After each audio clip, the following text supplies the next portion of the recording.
Hello hello hello check, hello check.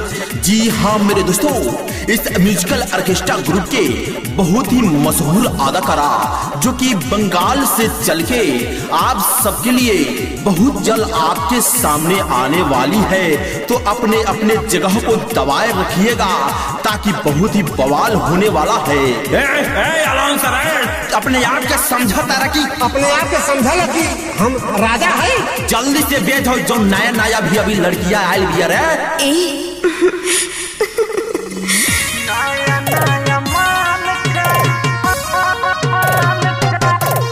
AG entertainment की धमाकेदार प्रस्तुति।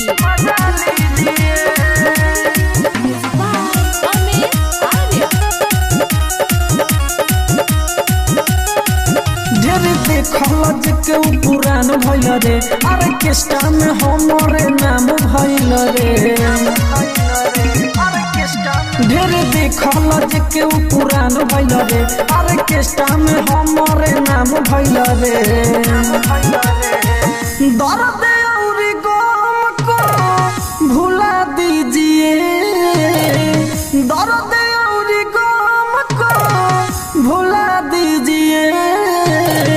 नया नया माल का मजा लीजिए, मजा लीजिए, मजा लीजिए। नया नया माल का,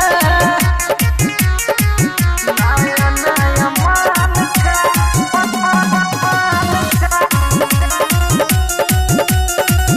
मजा लीजिए। बूढ़ो भी धोती खोली रे, जबई कमरिया डोली रे। तने सलाह उठाए मत, चले लागी गोली रे। सब करता ई जवनिया, हम जियान कद मरे। एक लागल आज हम तभियान कद मरे। सभे अपने आप दबा लीजिए, सभे अपने आप दबा लीजिए। नया नया माल का मजा लीजिए, मजा लीजिए, मजा लीजिए। नया नया माल का।